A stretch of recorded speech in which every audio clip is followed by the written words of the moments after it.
ibintu byose muri depo byashizemo, umunyu washize, akawunga kashize, umuceri, ibirayi, nta kintu na gito gisigaye muri depo uretse indagara n'ubunyobwa byonyine. Ariko mabuja urabona ibintu naba narabyikoreye nkabijyana i Rusizi, tubizi ko iwacu ari i Rusizi, ubu se naba narabijyanye yose n'iyi korona. Oya ndi kubona umusa n'uwo waba ubijyanye iwacu nta n'isoni urambwira ngo ibintu byashize umufuka w'umuceri, umufuka w'akawunga byashize gute se? Erega aho turarya. Erega ejo naraje nsanga muri puberi wamennye ibiryo, wamennye ahantu hose wamennye ibiryo, nese urankora mu ruganda?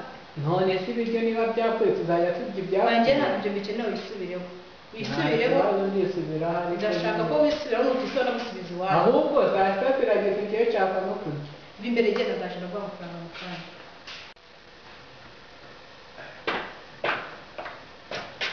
Papa cyagera ariko umva mabuje niba baherewe shogoreza ngo ibintu ngo babiriye ngo byashize, simwe mu birya se n'ibyo birya ngenda cyane kubarusha. hari ibyo wacu shaka ko shaka ubu iziborenza kwiza ubona ari ngari ari mu isoko ugiye gusakuza uko ushaka. Erega mba ndi kuganira na mabuja nuko aba bivuga ngo ibintu muri depo byashize kandi koko biba byashize, rero ubu ntiturya. none se umuntu ibiryo hari ibyo wahashye. Erega aho turarya twese kandi nubwo nahaha nanjye ndarya namwe mukarya. Papa kureba ibanze ngaho imbere genda kandi wige ibyo kurana ibiryo ntabwo bizongera bose kandi wisubireho. Akoreshe ubwira witongana n'iriya mbwa bimeze bite? Ibitongana n'abakozi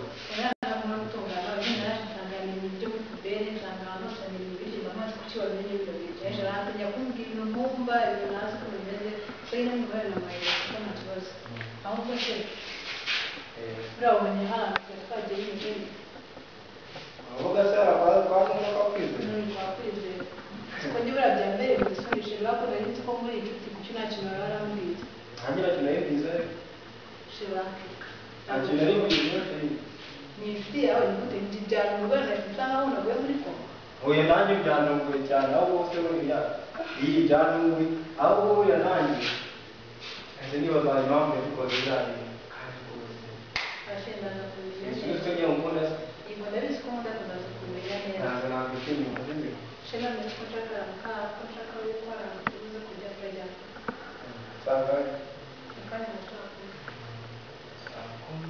nawe mfite gahunda ariko ndari kumvima neza ariko nashaka igituma wishima kiri aho uvuye muri basirani. As he was passing by, the scriptures that we are going to share from the time that we are going to have sharing the word.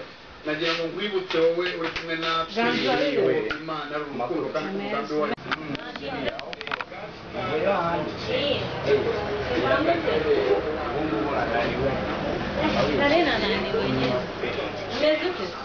ni sawa ati uyu munsi babonye ko nyine ntari bisanzwe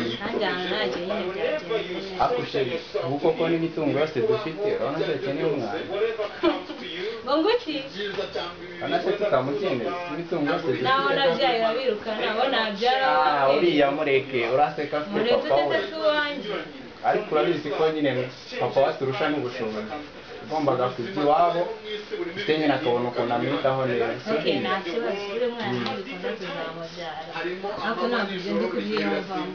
Turamukeneye cyane ntari binini ubwo nibishobora tuzabikora se urabona butike itari gutera imbere gutera imbere pe nta kibazo ubu ngubu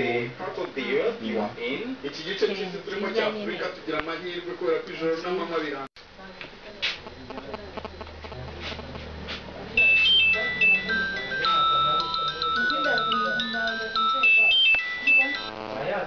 Hello. Hi, Dad. Meze bite my son? Meze neza, mwese se mumeze? Tumeze neza mu Rwanda. Aho muri Amerika se biragendera? Biragenda kabisa, meze neza, ikirere ni cyiza. Kugira ngo se byatandukanye nawe mu Rwanda papa? Bimeze neza na mama wawe araho. None se hakuzaza kudusura ryari uzaza mu Rwanda ryari? Ubwo papa uzi ko nzaza muri kiriya cyumweru kigiye kuza. Uzaza mu cyumweru kizaza? nicyo nzazaho rwose ahubwo munyitegure ububwire na mama nta kibazo karibu umwana wa karibu turakwiteguye ngomba kubwira mama wawe nkabwira n'abafriends bawe rwose tukaba tukwiteguye neza nta kibazo kandi rwose meze neza nanjye nta kibazo ubwo nzaza tuzabonana okay sawa rwose uze karibu mu Rwanda ubu ni wabaye ikigabo ariko ubu ni wabaye ikigabo nabaye ikigabo rwose sawa rwose ngwino mu Rwanda zaza sawa kandi urakoze kutuganiriza sawa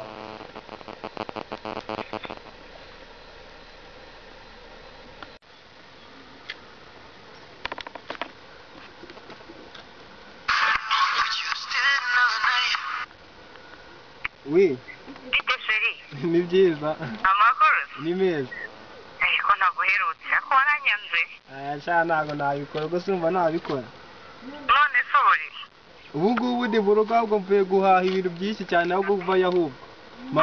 Madamu nanamubwiye yagiye iwabo ahubwo uvayo. Ndaje kanze nitegure ubwo ndaje kunyitegura. We baguka ugira ngo se ahubwo.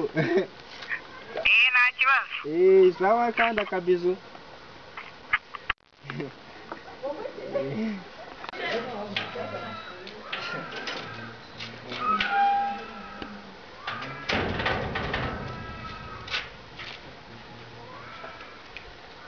Nahita mwemeza nahagera noneho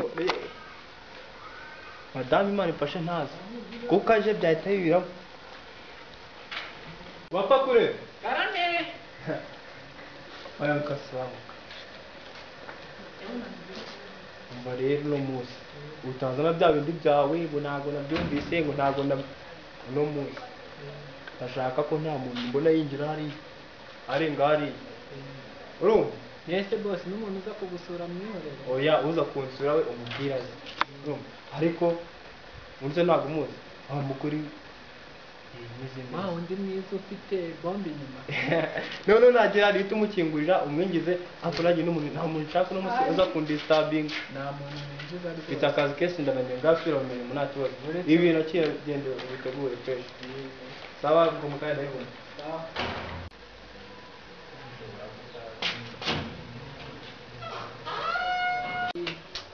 rwose muri Amerika hari hamereye neza noneho abantu biganaga nabo ikirere cyaho ukuntu amazu yateye none n'ibintu nakoraga abantu twabaga turi kumwe ndabakumbuye bose abantu babaga bacagariye bose impande n'impande none inzoga nanywa sinzongera kubibonaho nabikumbuye ariko nzabwira Dadi nongere nsubire njye gusura n'inshuti zanjye ako nta nshuti yanjye yigeze iza mu Rwanda ra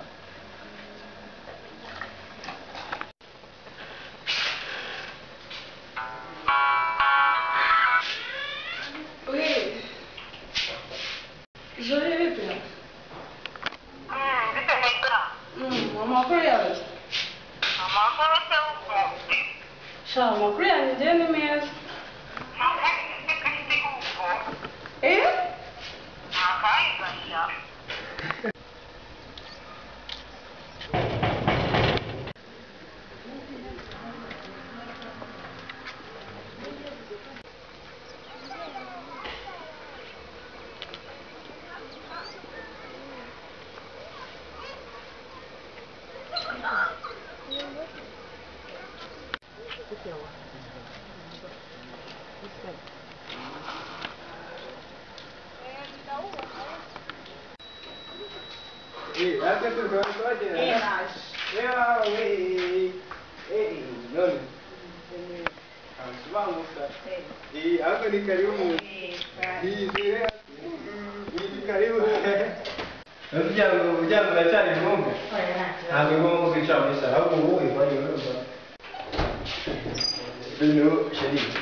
Nibyo byiza nanjye nibyo nifuza kuva kera. kandi none ndabizana kuri kuntu